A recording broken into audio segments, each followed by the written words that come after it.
Fiction has always been humanity's most honest mirror, reflecting back the wars we wage within ourselves long before we have the capacity to understand them. When creators breathe life into characters, they're excavating something primal, that eternal struggle between the selves we're told to be and the selves we actually are. Following in this ancient tradition, Kuro Games' latest character release, Cartethyia, the Wandering Knight of Wuthering Waves, emerges as an avatar of our most fundamental conflict, the courage required to be ourselves and remain whole. Hi there, welcome back to the Neon Chronicles. In today's video, we're going to be taking a look at the 2.0, mostly 2.2 to 2.4 though, if I'm being honest, version updates that really feature Cartethyia's character, because we're going to be doing a bit of a review. It's been a while since we did a Wuthering Waves update here, so if you enjoy the game and if you want to see how this game handles storytelling compared to other gachas that are some of our favorites here on the channel, then consider sticking around. This piece is going to contain spoilers for the latest story updates in Wuthering Waves, so if you haven't caught up, then maybe click away from this video and come back later. It'll be waiting for you. First, let's talk about the context of Renascita. The story of Cartethyia has unfolded across these three latest version updates. Version 2.2, Tangled Truth and Inverted Tower, introduced us to Renascita's hidden mysteries and the complex web of deception surrounding the region's religious order.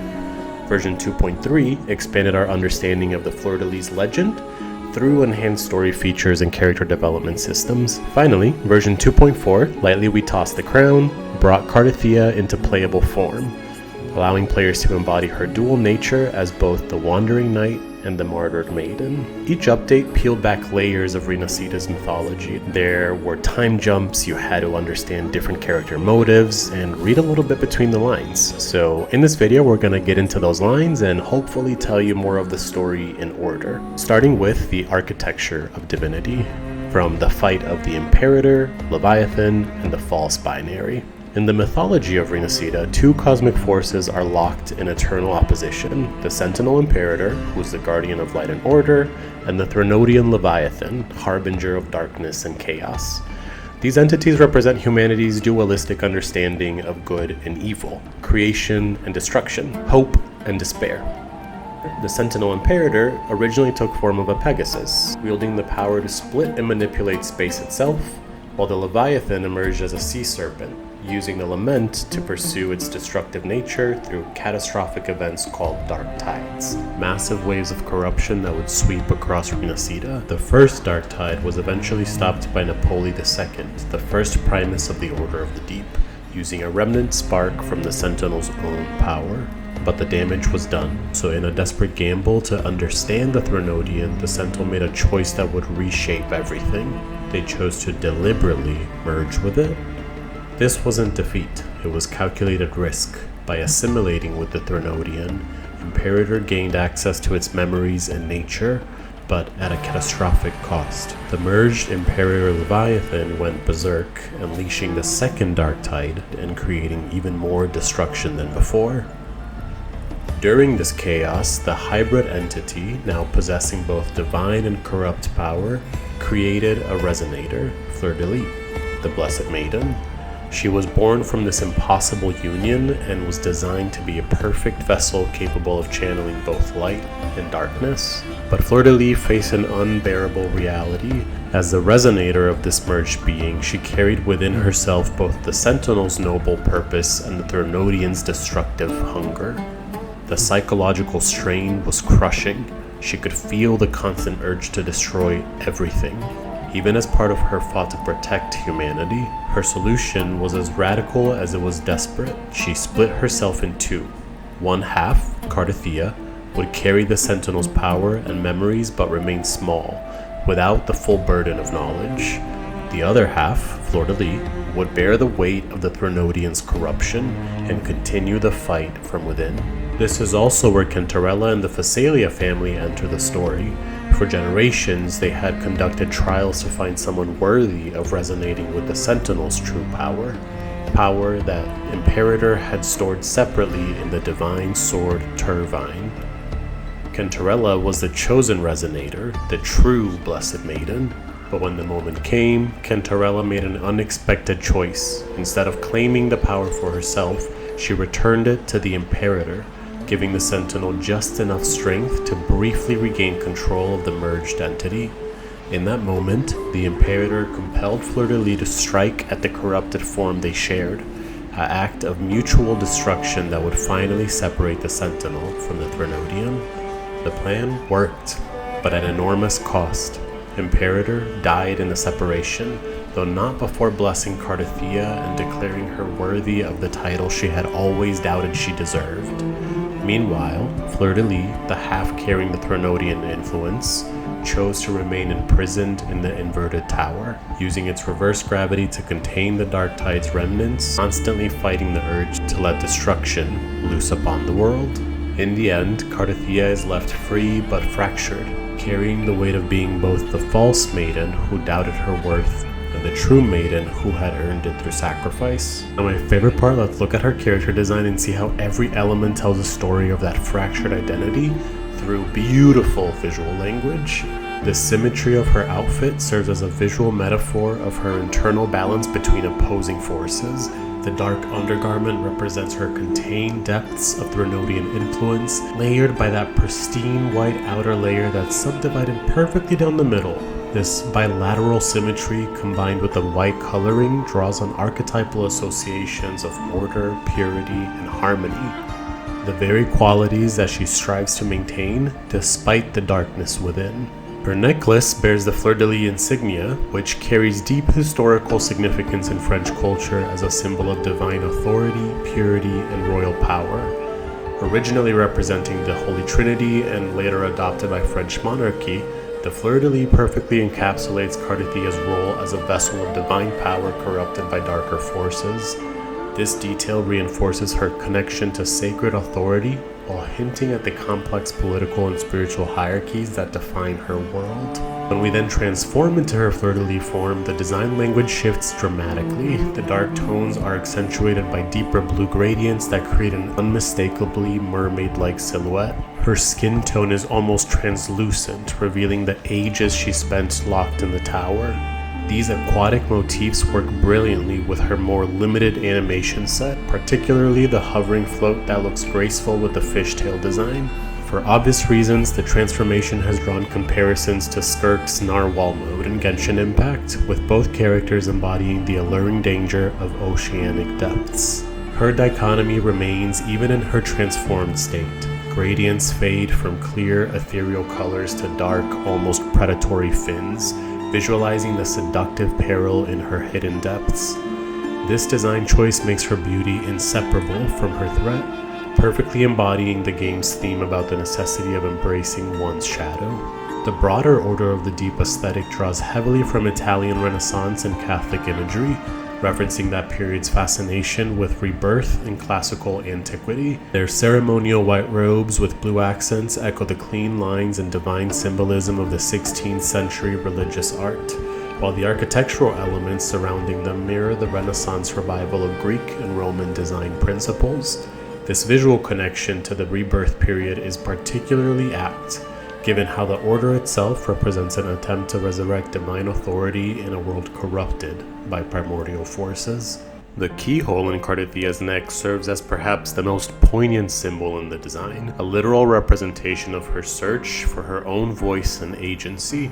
As a divine entity trapped between opposing forces, she has come to believe that the ultimate answer lies in self-sacrifice.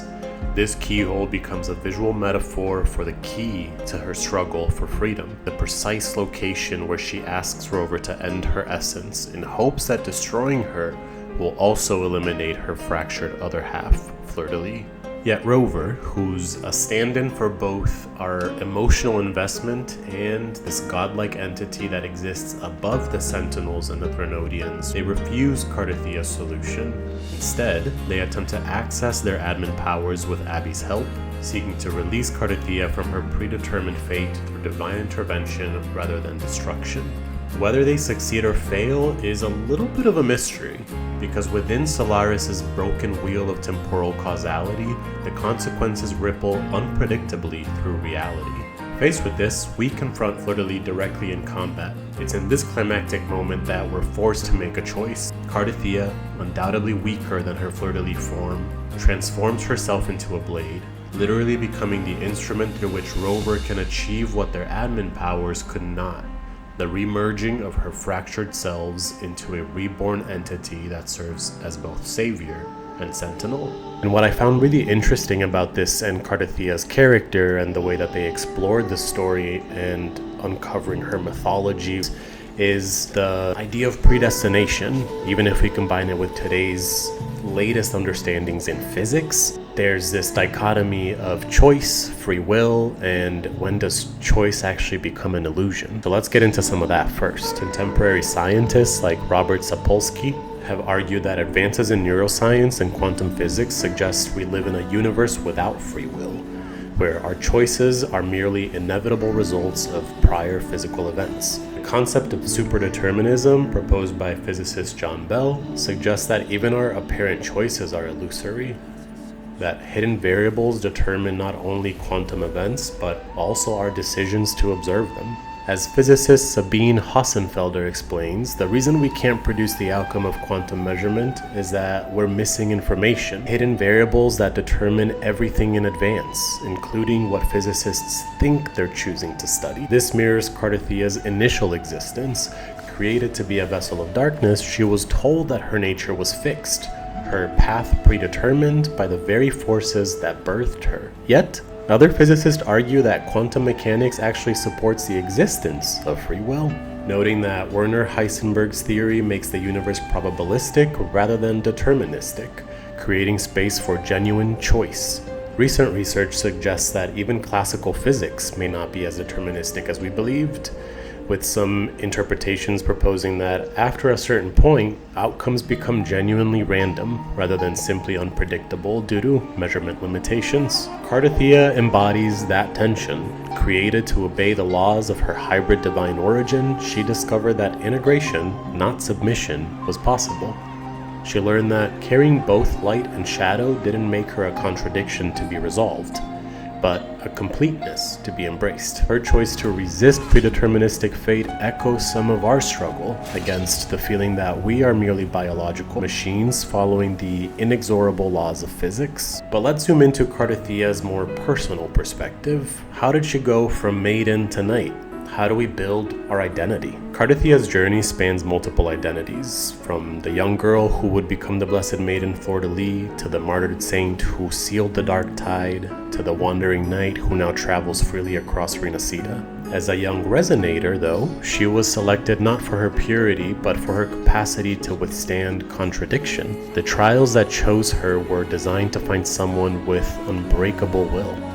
Someone who would resist the Thronidian's influence while still carrying its power within her. This required her to develop what could only be called a fierce tenderness, the ability to hold space for both creation and destruction without allowing either to overwhelm the other. Her transformation from maiden to knight represents a fundamental reimagining of what it means to serve. As the Blessed Maiden, she was trapped in a role that required her to be pure light or pure darkness. As a wandering knight, she chose to be authentically herself, complex, contradictory, and ultimately free. So, with the times that we are currently living in, this makes me think of how this is an ancient chorus that keeps playing out for the marginalized. If we go way back to the oldest stories, the ones carved in stone and whispered through generations, there lived creatures who feel all too familiar now.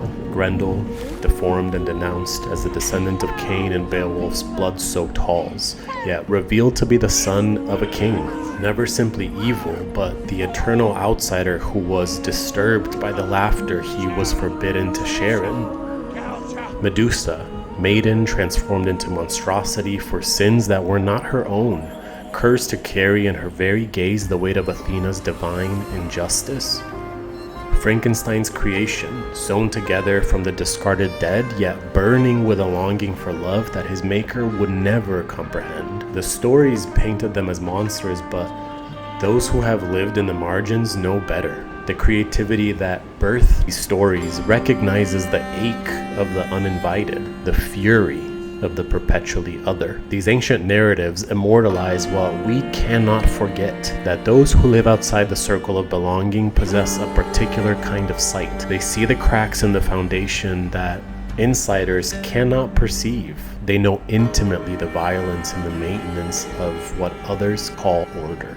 Cartethyia embodies the truth that integration is not about becoming palatable, but about refusing the lie that we must choose between our light and our shadow to be worthy of love. When she declares that the fight of good and evil is never ending, she speaks with the wisdom of someone who has been asked to cleave herself in half for the comfort of others. Her story resonated with me deeply. Growing up queer meant I learned very early that my existence challenged categories. I became fluent in the language of opposition, and I discovered that the heart can hold truths that others think are mutually exclusive. Most of us grow up being told we're designed for one thing: heterosexuality, traditional gender roles, conventional life paths, only to discover that our authentic selves demand something entirely different. Cartethyia embodies the experience of refusing to be what others created her to be, even when the resistance comes at enormous personal cost. In this life, she offers something more radical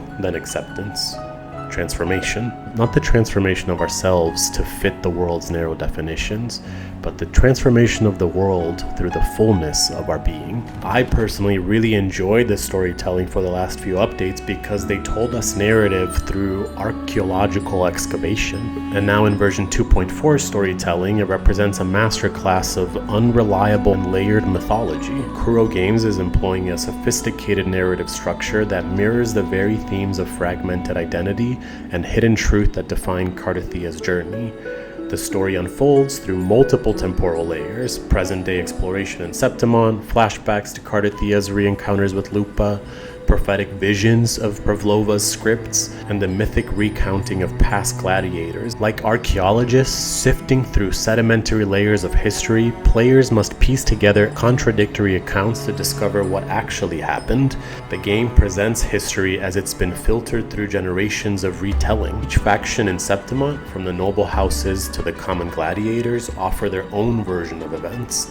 The truth about Cartethyia's presence in the city becomes a puzzle that requires players to reach further if they want to figure out the truth. Most intriguingly, Septimont itself appears trapped in a cyclical loop of repetition. The Great Aegon occurs every 4 years. Gladiators rise and fall in predictable patterns. Figures vanish only to become legends that inspire the next generation of fighters.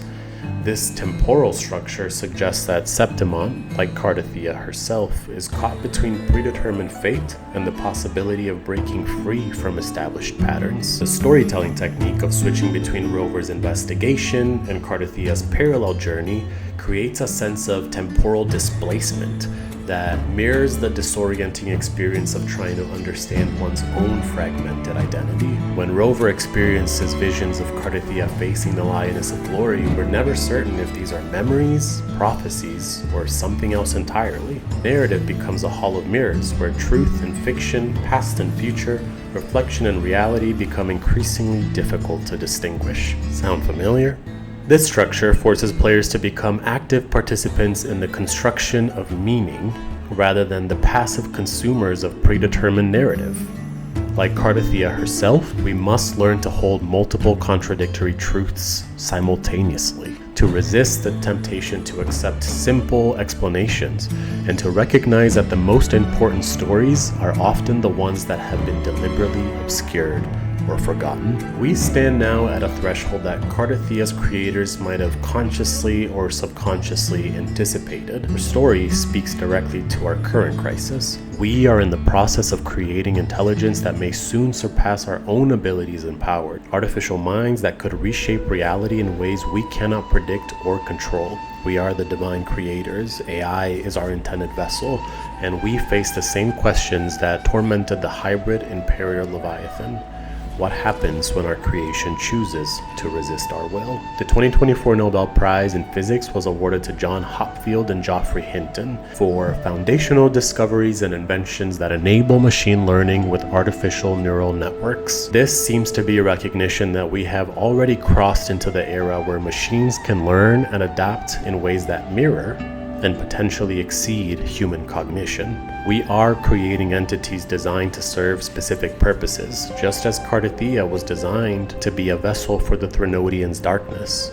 Yet, like the hybrid entity that created Cartethyia, we face an existential question. Do we submit to our creations when they surpass us? Do we attempt to rise to their level? Or do we find a way to integrate with them? The traditional narrative suggests that we must choose between dominance and subjugation, between human and artificial. But Cartethyia's story suggests a third path, the integration of seeming opposites into something greater than the sum of its parts. I'm not gonna lie, this gives me a little bit of existential crisis, but it's because it's about the nature of identity itself. If AI can think faster, create more efficiently, and solve problems beyond our capacity, what does it mean to be human? Similarly, Cartethyia struggles with the question, am I fleur-de-lis or am I Cartethyia? Her identity crisis mirrors our own as we face the possibility that human uniqueness may be as illusory as our binary between light and dark. In the climax of her integration, Cartethyia comes face to face with her shadow self, the version of fleur-de-lis who had martyred herself in a previous cycle to defeat evil, only to become the new form of evil in the process, awaiting the next martyr to end her. This confrontation occurs in the Wheel of Broken Fate, where she must battle the very iteration of herself that had achieved sainthood through sacrifice. The irony is profound. She must defeat the version of herself that everyone believes to be the true hero. There's something deeply uncomfortable but true about finding peace not in spite of our contradictions, but because of them. Cartethyia becomes a blade, a tool that cuts through the illusions that we must be simple to be worthy of love. Her story suggests that our contradictions aren't flaws to be fixed, but sources of strength to be cultivated. That the very thing that makes us dangerous to rigid systems might be exactly what the world needs to heal. The end she craves is not death, but the termination of the cycle that demands martyrdom for acceptance. She seeks to end the pattern where those who carry both light and darkness must sacrifice one aspect of themselves to be deemed worthy of love or recognition. Her blade cuts through the false binary that has trapped not only her, but entire civilizations and cycles of conflict. So, as I write this in June of 2025, the world convulses with the same tensions that define her struggle. We see riots and revolutions erupting across nations as people reject systems that demand they choose between competing aspects of their identity.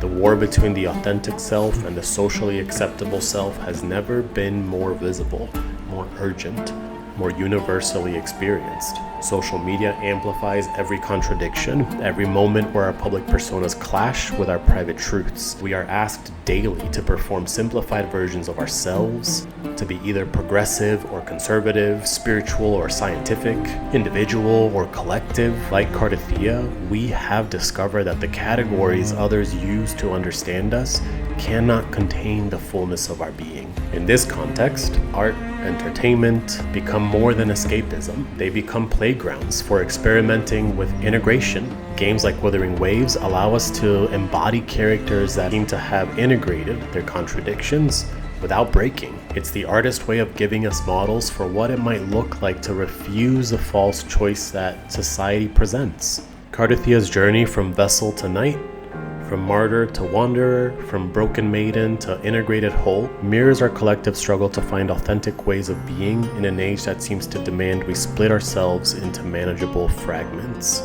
Her story reminds us that the goal is not to resolve our contradictions, but to find grace in carrying them. Fiction, like I said in the beginning, has always been humanity's most honest mirror. In Cartethyia, we see reflected not just our struggles, but our possibilities. She shows us that transformation is possible, not the transformation that diminishes us to fit existing categories, but the transformation that expands us, expands the very notion of what it means to be whole. The weight of carrying both light and darkness, both creation and destruction, both the selves we're told to be and the selves we actually are, the weight does not diminish us. It makes us capable of bearing witness to the full spectrum of human experience. And in a world increasingly divided by false binaries, that capacity for integration may be exactly what we need to heal the fractures in our collective souls. The war between the selves we're told to be and the selves we actually are will never end, but perhaps, like Cartethyia, we can learn to carry both with grace, to become blades that cut through the false choices that diminish us, and to find freedom, not in resolution, but in the courage to remain whole. What if we've been fed a lie all along? What if we're just puppets in Frolova and Cristoforo's games, being misled to enact their hidden schemes while thinking we're doing the right thing? The evidence suggests something far more sinister. That Rover's compassionate refusal to kill Cartethyia, followed by his catastrophic attempt to use admin powers, may have been exactly what these puppet masters were engineering all along. Frolova explicitly states that Rover and Cartethyia are deeply interwoven in the fate he has spun, referring to her associate, Cristoforo, as a creator, hoping his characters will craft twists and turns that he himself cannot foresee. The temporal fractures throughout Septimont validate this theory. When Rover observes that Lupa and Mia overlap with each other, despite Mia having disappeared decades ago, we're witnessing the artificial collision of timelines. The rewound records nearly 2 decades back aren't random anomalies, they're surgical incisions in reality's fabric, precisely placed for experimental purposes. Lupa's tragedy also becomes clearer when viewed through Ophelia's myth. Like Hamlet's doomed beloved, she exists in beautiful madness, caught between competing loyalties and unable to distinguish authentic choices from orchestrated fate. Ophelia drowns surrounded by flowers, a death that appears accidental but serves the larger narrative's cruel needs. Similarly, Lupa's victories as a gladiator may be performances in Cristoforo's elaborate production, her connection to the vanished Mia suggesting she's the one drowning in this story. The parallels and references continue between Augusta and Julius Augustus, revealing a cyclical nature of this manipulation.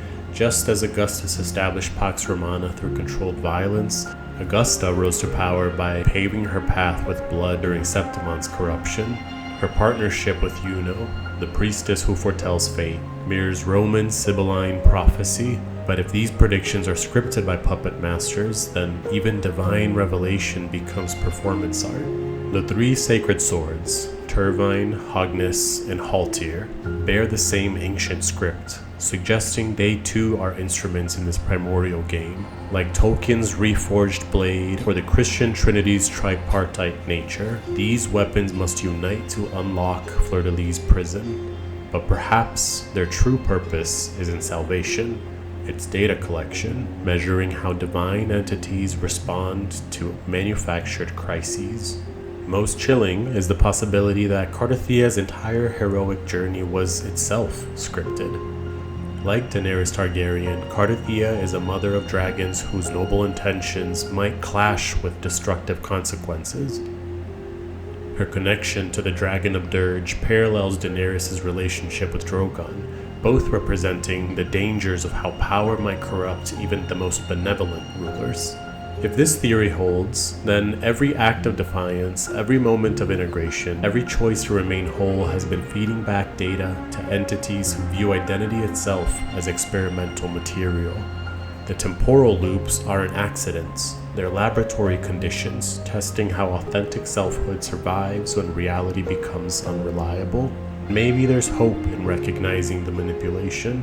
The puppet masters can control the stage, rewrite time itself, and script our stories, but they cannot script the soul's refusal to be simplified. In a world where even divine intervention can be orchestrated, the most radical acts may be the decision to remain authentically complex, remembering that wholeness isn't about resolving our opposing nature, but having the courage to be ourselves completely, even when we discover that the very ground beneath our feet is just another layer in someone else's ancient, incomprehensible story.